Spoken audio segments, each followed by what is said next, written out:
দিনাজপুর সদরের করিমোল্লাপুরের আব্দুস সালাম গরু পালেন ৯টি। এসব গরু থেকে প্রতিদিন গোবর হয় ৫০০ কেজির মতো। সেই গোবরের আধুনিক ব্যবহারও জানেন তিনি।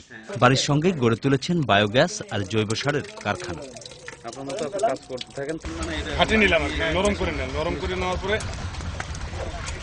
এইটা খুলে দেওয়ার পরে চলে যাচ্ছে চেম্বারে এখানে গ্যাস তৈরি হয়। এই জায়গায় গ্যাস তৈরি হয়। গ্যাস তৈরি হওয়ার পরে গ্যাসটা পাইপ দিয়ে চুলার কাছে চলে যায়, আর সেলার যেটা মানে সেলারটা ওদিকে চলে যায়। নিজের জমিতে ব্যবহারের পাশাপাশি জৈব সার বিক্রিও করেন তিনি।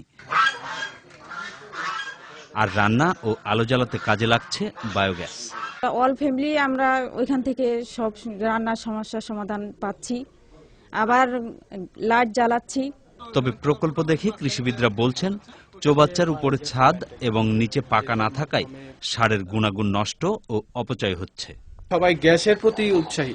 এখানে যে বায়ো স্লারি বা জৈব সার পাওয়া যাচ্ছে, এটার ব্যাপারে কিন্তু যারা এটা বসাচ্ছে তারাও উদাসীন, আর যারা ব্যবহার করছেন তারাও এতটা খেয়াল করছেন না। এটার মধ্যে এটা চালা দেওয়ার দরকার, আর্থিকের কারণে দিতে পারতেছি না। এভাবে জৈব সার তৈরি হতে ৩ মাস লেগে যায়।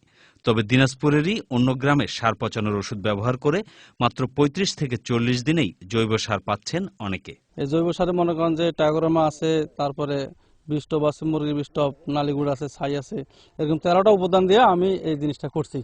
তাতে দেখা যায় এটা জমিনে দেওয়াতে আমার অনেকটা লাভ হয়েছে। কৃষিবিদরা বলছেন এভাবে সারা দেশে ২২,০০০ বায়োগ্যাস প্লান্ট গড়ে উঠেছে, আর এর মাধ্যমে বছরে ৩০,০০০ মেট্রিক টন জৈব সার উৎপাদন হচ্ছে।